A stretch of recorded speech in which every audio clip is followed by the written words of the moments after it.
گزشتہ جمعہ سے نماز پڑھنے کے طریقہ پر گفتگو ہو رہی ہے۔ نیت اور تکبیر تحریمہ سے لے کر قرات کی تکمیل تک نماز کا طریقہ آپ سن اور سمجھ چکے ہیں۔ آج کی گفتگو میں رکوع، قومہ، سجدہ اور جلسہ، ان کا طریقہ ذکر کروں گا۔ جب نمازی حالت قیام میں قرات کا عمل مکمل کرے پھر اس نے رکوع کرنا ہوتا ہے۔ اگلا مرحلہ رکوع کا ہے۔ رکوع جھکنے کا نام ہے، الانحناء، جھکنا۔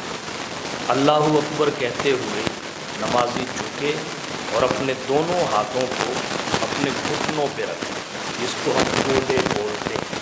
اور رکھنے کا طریقہ یہ ہے کہ یوں یہ ہاتھ کی ہتھیلی کا پیٹ گھٹنے پر رکھے اور انگلیاں کشادہ کر کے اپنے گھٹنوں کو پکڑ، نہ انگلیاں بالکل بند رکھے اور نہ ساری انگلیاں ایک طرف کرے، اور نہ ہی یہ کہ انگوٹھا ایک طرف باقی 4 انگلیاں ایک طرف۔ اس طرح انگلیوں کو پھیلائے اور اپنے گھٹنوں کو پکڑے۔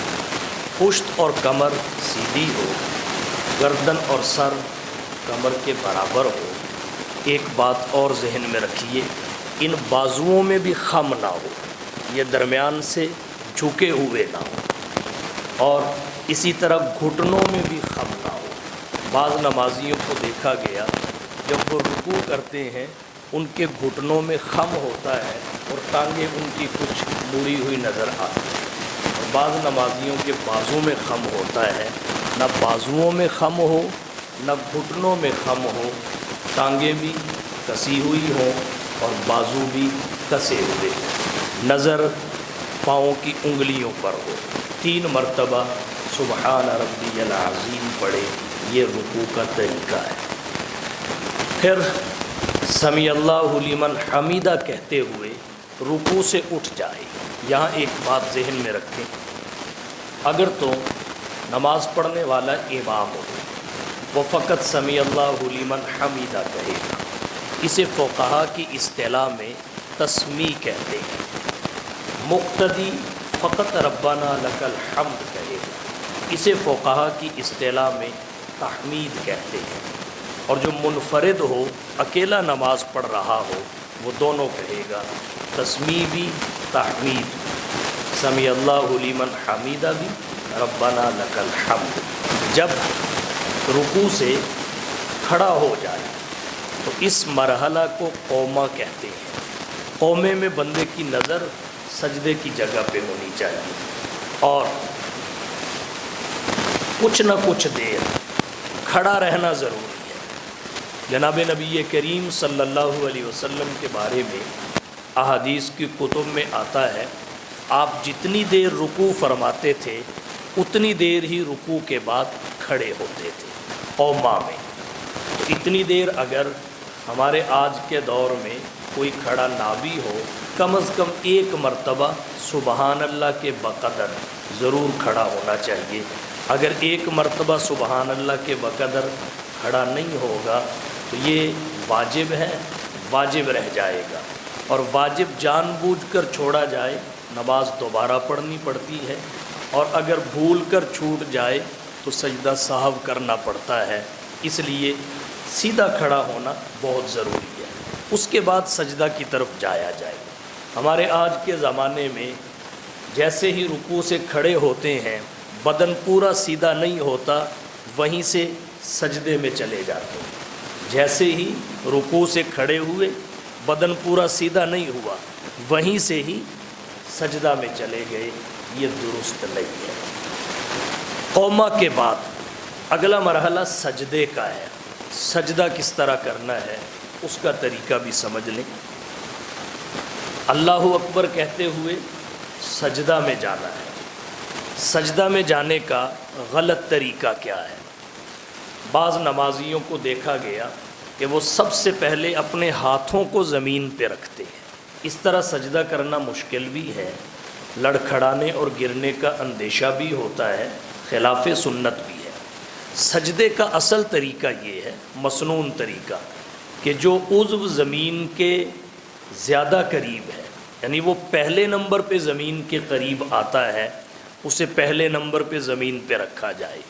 جو عضو دوسرے نمبر پہ زمین کے قریب آتا ہے اسے دوسرے نمبر پہ زمین پہ رکھا جائے، درجہ بدرجہ جو جتنا زمین کے قریب ہے اس کو رکھنے میں پہل کی جائے۔ مثال کے طور پہ نمازی قومے میں کھڑا ہے، پاؤں پہلے سے زمین پہ رکھے گئے ہیں، ٹکے ہوئے ہیں، اس کے بعد زمین کے قریب انسان کے گھٹنے ہیں، تو سب سے پہلے سجدہ کرتے وقت اپنے گھٹنوں کو زمین پہ رکھے، گھٹنوں کے بعد دونوں ہاتھوں کو زمین پہ رکھے۔ جب دونوں ہاتھ زمین پہ رکھ لے اس کے بعد ان دونوں ہاتھوں کے درمیان میں اپنے چہرے کو رکھے، اور چہرے میں زمین کے قریب پہلے ناک ہے پھر پیشانی ہے، چنانچہ پہلے ناک کو زمین پہ ٹکائے پھر پیشانی کو زمین پہ ٹکائے۔ جو جتنا زمین کے قریب ہے اس کو اتنا ہی پہلے رکھنا ہے، پہلے گھٹنے پھر دونوں ہاتھ، ان کی انگلیاں قبلے کی طرف ہوں اور بہت تکلف کے ساتھ کھولی بھی نہ جائیں، بالکل بند بھی نہ کی جائیں۔ عام احوال میں جس طرح انگلیاں درمیانے طور پہ کھلی ہوتی ہیں اس طرح کھلی رکھ کے قبلہ کی طرف ان کا رخ کر کے دونوں ہاتھ زمین پہ رکھے جائیں، دونوں کے درمیان میں چہرے کو رکھا جائے، پہلے ناک اس کے بعد پیشانی۔ اور پھر نظر کہاں رکھنی ہے سجدہ کرتے وقت؟ نظر ناک پہ رکھنی ہے۔ نماز میں ہر حالت میں نظر رکھنے کا مقام بتایا گیا۔ جب بندہ قیام کرتا ہے اس کی نظر سجدے کی جگہ پہ ہوتی ہے، جب بندہ رکوع کرتا ہے نظر پاؤں کی انگلیوں پہ ہوتی ہے، جب بندہ قومہ کرتا ہے رکوع کے بعد کھڑا ہوتا ہے اس وقت نظر پھر سجدے کی جگہ پہ ہوتی ہے، اور جب بندہ سجدہ کرتا ہے اس کی نظر ناک پہ ہوتی ہے، اور جب دو سجدوں کے درمیان یا تشہد میں بیٹھتا ہے اس وقت اس کی نظر جھولی پہ ہوتی ہے، جب بندہ سلام پھیرتا ہے اس وقت اس کی نظر کندھوں پہ ہوتی ہے جو کرامن کاتبین کے بیٹھنے کی جگہ ہے۔ تو شریعت مطہرہ نے ہر مرحلہ میں نظر کا صحیح مقام بتایا ہے۔ تو سجدہ کرتے وقت بندے کی نظر ناک پہ ہونی چاہیے، 3 مرتبہ کم از کم سبحان ربی الاعلیٰ کہے، 5 مرتبہ بھی کہہ سکتا ہے، 7 مرتبہ بھی کہہ سکتا ہے، 9 مرتبہ بھی کہہ سکتا ہے، 11 مرتبہ بھی کہہ سکتا ہے، کم از کم 3 مرتبہ کہے، اس سے اوپر طاق عدد میں 5 بھی کر سکتا ہے، 7 بھی کر سکتا ہے، 9 بھی کر سکتا ہے، 11 بھی کر سکتا ہے۔ سجدے کے حوالہ سے 1-2 مسائل اور سمجھ لیں، وہ یہ ہیں کہ جب بندہ سجدہ کرتا ہے تو اپنی کوہنیوں کو اپنے پہلو سے جدا رکھے، تھوڑا سا باہر نکال کے رکھے، لیکن اتنا باہر نہ نکال لے ایسے کہ دائیں اور بائیں جانب والے نمازیوں کو تکلیف دینے لگے، اتنا پہلوؤں سے الگ کرے کہ پہلوؤں کے ساتھ نہ لگے، کوہنیاں پہلوؤں سے جدا ہوں، اور یہ ران پیٹ سے جدا ہو، ران پیٹ سے، پیٹ ران سے نہ لگے، درمیان میں فاصلہ ہو۔ اسی طرح رانیں پنڈلیوں سے جدا ہو، اس طرح پیچھے کی طرف بھی بندے کا وزن اور جھکاؤ نہ ہو کہ رانیں اور پنڈلیاں آپس میں ملے ہوئے ہوں۔ تو بہرحال کوہنیوں کو پہلوؤں سے جدا رکھنا ہے، رانوں کو پیٹ سے جدا رکھنا ہے، پیٹ کو رانوں سے جدا رکھنا ہے، پھر پنڈلیوں کو رانوں سے اور رانوں کو پنڈلیوں سے جدا رکھنا ہے، اور سجدے میں دونوں پاؤں کھڑے رکھنے ہیں، انگلیاں زمین پہ لگی ہوئی ہوں۔ ایک بات ذہن میں رکھیے، کم از کم 1 تسبیح کے بقدر انگلیوں کا سجدے کی حالت میں زمین پہ لگنا نماز کی صحت کے لیے ضروری ہے۔ اگر سبحان اللہ کے بقدر بھی 1 تسبیح کے بقدر انگلیاں حالت سجدہ میں زمین پر نہیں لگی تو نماز نہیں ہوگی۔ 1 مرتبہ لگ جائیں نماز تو ہو جائے گی لیکن سنت کے مطابق نہیں ہوگی۔ سنت کے مطابق یہ ہے کہ جب تک بندہ سجدے میں رہے تب تک اس کے پاؤں کا اگلا حصہ زمین پہ ٹکا رہے، جمع رہے، اور پیچھے والا حصہ کھڑا رہے۔ جس وقت بندہ سجدے سے اٹھتا ہے، اللہ اکبر کہتے ہوئے سجدے سے اٹھ جائے گا۔ سجدے سے اٹھنے کا طریقہ کیا ہے؟ میں نے عرض کیا تھا، جب سجدے میں جانے لگیں، جو عضو زمین کے زیادہ قریب ہے اسے پہلے زمین پہ رکھا جائے۔ اب سجدے سے اٹھنا ہے تو جو عضو زمین سے زیادہ دور ہے اسے پہلے اٹھایا جائے۔ جاتے وقت اعضاء کی قربت کا خیال رکھا جاتا ہے، جو جتنا قریب ہوگا اسے پہلے زمین پہ رکھا جائے گا۔ سجدے سے اٹھتے وقت بعد کا خیال رکھا جاتا ہے، دوری کا، جو زمین سے دور ہوگا اسے پہلے اٹھایا جائے گا، جو اس کے بعد دور ہوگا اسے پھر اٹھایا جائے گا۔ اب سجدے سے اٹھنے کا طریقہ کیا ہے کہ سب سے پہلے بندہ پیشانی کو اٹھائے، پھر ناک کو اٹھائے، پھر ہاتھوں کو اٹھائے اور پھر بیٹھ جائے۔ اس بیٹھنے کو ایک سجدے کے بعد دوسرے سجدے سے پہلے دونوں سجدوں کے درمیان اس بیٹھنے کو جلسہ کہتے ہیں۔ اب اس کے بیٹھنے کا طریقہ کیا ہے کہ دایاں پاؤں کھڑا کر لیا جائے بالکل سیدھا، اور بایاں پاؤں دایاں جانب رخ کر کے بچھا لیا جائے اور اس بایاں پاؤں پہ بیٹھا جائے۔ دیکھنے میں یہ آتا ہے کہ بسا اوقات نماز پڑھنے والا دونوں پاؤں کو اٹھا لیتا ہے یا دونوں پاؤں کو دائیں جانب نکال لیتا ہے، دونوں پہ بیٹھ جاتا ہے، یا پھر وہ ان کو یوں ایک دوسرے کی طرف منہ کر کے بچھا لیتا ہے۔ دایاں پاؤں کا رخ بائیں طرف کر لیا اور بایاں کا دائیں طرف کر لیا، دونوں کو بچھایا اور دونوں پر بیٹھ گیا۔ یہ طریقہ درست نہیں ہے۔ درست طریقہ یہ ہے دایاں پاؤں کھڑا کیا جائے، بایاں پاؤں کو دائیں جانب رخ کر کے موڑ کے بچھا لیا جائے اور اس کے اوپر بیٹھا جائے۔ یہ ہاتھ اپنے گھٹنوں کے اوپر رکھ لیے جائیں، انگلیاں عام احوال میں جس طرح ہوتی ہیں اس طرح رکھی جائیں اور نظر جھولی میں رکھی جائے۔ یہ ہے جلسے کا طریقہ۔ یہاں ایک بات اور سمجھ، سجدہ نماز میں سب سے خاص حالت ہے۔ مسلم شریف میں حضرت ابو ہریرہ رضی اللہ تعالی عنہ سے روایت آتی ہے، رسول اللہ صلی اللہ علیہ وسلم نے فرمایا، اقرب ما یکون العبد من ربہ وہو ساجد فاکثر الدعاء۔ بندہ اپنے رب کے سب سے زیادہ قریب تب ہوتا ہے جب وہ سجدے میں جاتا ہے۔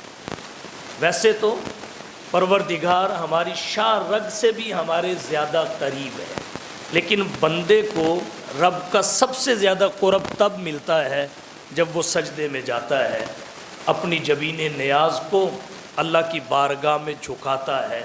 سجدے میں سر رکھنا ایسے ہی ہے جیسے اللہ کے قدموں میں سر رکھ دیا جائے۔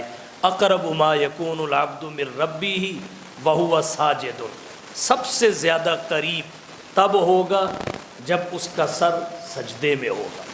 انسان کے دماغ میں بڑی بڑی رعونتیں بھی ہوتی ہیں، تکبر بھی ہوتا ہے، بڑی بڑی کیفیات چلتی ہیں، مگر جب وہ سب سے اوپر والے عضو کو زمین پہ رکھتا ہے تو عملاً وہ اس بات کا اظہار کرتا ہے کہ پروردگار تیری بلندی کے سامنے میں نے انتہا درجے کی پستی کو قبول کیا ہے، اب مجھے اپنی مخلوق کے سامنے ذلیل نہ کرنا۔ تو اللہ تعالیٰ اس حالت پہ اتنا خوش ہوتے ہیں کہ اپنا سب سے زیادہ قرب بندے کو اس حالت میں عطا کرتے ہیں۔ اور یہ سجدہ ایسا سجدہ ہے جسے یہ سجدہ کرنا آ جائے، ایک اللہ کے سامنے وہ غیر اللہ کے سامنے سجدہ کرنے سے محفوظ ہو جاتا ہے۔ اگر اس سجدے کی اہمیت سمجھ آ جائے، اس کے حقوق اور آداب سمجھ آ جائیں تو اللہ کے علاوہ پھر کسی کے آگے سر نہیں جھکتا۔ ڈاکٹر اقبال مرحوم نے کہا، یہ ایک سجدہ جسے تو گراں سمجھتا ہے، یہ ایک سجدہ جسے تو گراں سمجھتا ہے، ہزار سجدوں سے دیتا ہے آدمی کو نجات۔ اعمال اور عبادات میں سب سے اونچا درجہ نماز کا ہے، اور نماز کا سب سے اہم مقام سجدہ ہے۔ اللہ نے اپنے حبیب کو اپنا خاص قرب عطا کیا، معراج پر بلایا، تمام انبیاء کو معراج زمین پر ہوا، جناب نبی کریم صلی اللہ علیہ وسلم کو اللہ نے معراج کے لیے عرش برین پر بلایا۔ رسول اللہ صلی اللہ علیہ وسلم جب لوٹنے لگے تو زبان حال سے آپ نے کہا کہ مجھے تو بارگاہ الہی میں آ کر وہ قرب ملا جو کسی کو نہیں ملا، اللہ نے اپنا قرب مجھے تو عطا کر دیا، میری امت کو رب کا قرب کیسے عطا ہو؟ اللہ تعالیٰ نے اپنے حبیب کو نماز کی عبادت عطا فرمائی اور پھر نماز میں سجدے رکھے۔ جب کوئی بندہ نماز پڑھتا ہے اور اپنے رب کے سامنے سجدہ ریز ہوتا ہے تو اللہ تعالیٰ اسے قرب عطا فرماتے ہیں۔ تو اسی لیے اہل علم فرماتے ہیں الصلاۃ معراج المؤمنین، نماز مومن کی معراج ہے۔ عرش پر جانا رحمت للعالمین کا معراج ہے، اور نماز میں بارگاہ خداوندی میں حاضر ہو جانا یہ آپ کی امت کا معراج ہے۔ نماز کی معراج کے ساتھ بہت ساری مناسبتیں ہیں۔ جوانی میں نمازوں کی عادت ڈالیں، اپنے بچوں کو ابھی سے نمازوں کا عادی بنائیں، نمازوں کا طریقہ سکھائیں۔ ہمارے بچے میچ کھیلنا تو جانتے ہیں، موبائل چلانا تو جانتے ہیں، فیس بک پہ ہر قسم کے فنکشن تو جانتے ہیں، لیکن ہمارے بچوں کو نماز پڑھنا نہیں آتا، نماز کے مسائل نہیں آتے۔ ہم جوانی میں نماز سے دور، عبادات سے دور، اور جب بڑھاپا آتا ہے پھر کوئی اور کام ہمارے بس میں نہیں ہوتا، نہیں کر سکتے، پھر ہم نمازی بنتے ہیں۔ جوانی کی عبادت کی اپنی لذت ہے، جوانی کی عبادت کا اپنا مزہ ہے۔ اس دور اور زمانے میں نماز پڑھیے جب آپ سجدے کی لذتیں اٹھا سکیں، جب سبحان ربی الاعلیٰ کی حلاوتیں محسوس کر سکیں، جب بندہ قیام سے عاجز آ جائے، رکوع اور سجدہ عملاً کرنے سے عاجز آ جائے، کرسی پہ بیٹھنے کا زمانہ شروع ہو جائے، تو پھر نماز پڑھنے کی وہ لذت نہیں ہے، پھر پچھتاوا ہی ہے کہ کاش میں کچھ عرصہ پہلے اپنے آپ کو اس راستے پہ چلا لیتا۔ تو نماز کا اپنے آپ کو عادی بنائیں، اپنے بچوں کو عادی بنائیں۔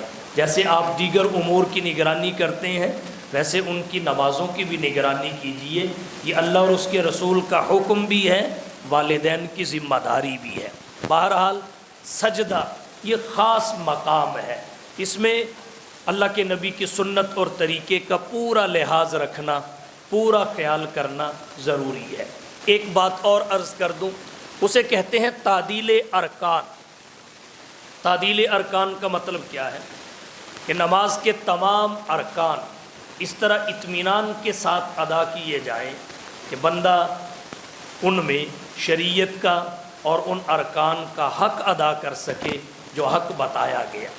مثلا رکوع کرے تو اس طرح اطمینان کے ساتھ کہ اس کی کمر بالکل سیدھی ہو جائے، جب کھڑا ہو کے قرات کر چکے، رکوع میں جائے تو بالکل اس طرح کمر اور گردن سیدھی ہو، اور پھر اس طرح رکوع میں رہے کہ سبحان ربی العظیم 3 دفعہ پڑھ سکے، اور پھر جب رکوع سے اٹھنے لگے تو بالکل سیدھا ہو کر کھڑا ہو، اور بالکل سیدھا ہو کر کھڑا ہونا کچھ دیر ضروری ہے۔ اس کے بعد جب سجدے میں جائے تو سجدے میں کچھ دیر اپنی پیشانی جھکائے رکھے، 3 مرتبہ سبحان ربی الاعلیٰ کم از کم پڑھے، زیادہ مرتبہ بھی پڑھ سکتا ہے طاق تعداد میں، اور جب سجدے سے اٹھے تو 2 سجدوں کے درمیان بیٹھے، بیٹھنے کے بعد دوسرا سجدہ کرے۔ اللہ کے رسول صلی اللہ علیہ وسلم رکوع سے اٹھتے تھے، جتنی دیر رکوع میں رہتے اتنی دیر رکوع کے بعد کھڑے ہوتے، 2 سجدوں کے درمیان بیٹھتے تھے، جتنی دیر آپ پہلے سجدے میں رہے اتنی دیر دوسرے سجدے کے درمیان بیٹھے۔ رکوع کے بعد کھڑے ہونے کو قومہ کہتے ہیں، اور 2 سجدوں کے درمیان بیٹھنے کو جلسہ کہتے ہیں۔ اب رکوع اطمینان کے ساتھ کرنا، پھر قومہ اطمینان کے ساتھ کرنا، سجود اطمینان کے ساتھ کرنا، پھر جلسہ، دونوں کے درمیان اطمینان کے ساتھ بیٹھنا، اس طرح کہ ہر عضو اپنی جگہ پر چلا جائے، ہر عضو اپنی جگہ پر سیدھا ہو جائے۔ اس کو فقہا کی اصطلاح میں کہتے ہیں تعدیل ارکان، اور یہ تعدیل ارکان فقہائے احناف کے نزدیک حضور کی احادیث کی روشنی میں واجب ہے، اور واجب کا حکم یہ ہے کہ اگر اسے جان بوجھ کر چھوڑ دیا جائے تو نماز دوبارہ پڑھنی پڑے گی، پہلی نماز نہیں ہوگی، اور اگر وہ بھول کر چھوٹ جائے تو سجدہ سہو کرنا پڑے گا، سجدہ سہو کرے گا نماز مکمل ہوگی، وگرنہ نماز واجب الاعادہ ہوگی۔ اب اپنی نمازوں کو سامنے رکھ کے، نماز پڑھنے کے اپنے مزاج کو سامنے رکھ کے سوچیں اور اپنی نمازوں کی اصلاح کریں۔ کیا ہم رکوع میں جا کے اتنا وقت دیتے ہیں کہ ہماری کمر، ہماری گردن بالکل سیدھی ہو جائے، اور کم از کم ایک تسبیح کے بقدر تو سیدھی رہے، جو نہ جانے کا وقت ہے نہ رکوع سے اٹھنے کا وقت ہے، اس کے درمیان کا وقت ہے، جب ہمارے ہاتھ گھٹنوں پہ ٹکے ہوئے ہوں، جب ہماری نظر پاؤں کی انگلیوں پہ ہو، ہماری کمر اور گردن بالکل سیدھی ہو۔ کیا ہم اس حالت میں اپنے آپ کو کچھ دیر روک پائے ہیں؟ رکوع میں ہم نے اپنے آپ کو اس حالت میں کچھ دیر ٹھہرا لیا ہے؟ اگر تو ٹھہرا لیا تو تعدیل ارکان آپ نے کر لیا۔ پھر جب آپ اٹھیں گے رکوع سے تو بالکل سیدھے کھڑے ہونا ہے، بالکل۔ ہمارے ہاں دیکھنے میں یہ آتا ہے کہ رکوع سے پوری طرح اٹھتے نہیں، بدن سیدھا ہوتا نہیں، درمیان سے ہی سجدے میں چلے جاتے ہیں۔ اس سے وہی حکم نافذ ہوتا ہے جو میں عرض کر چکا ہوں۔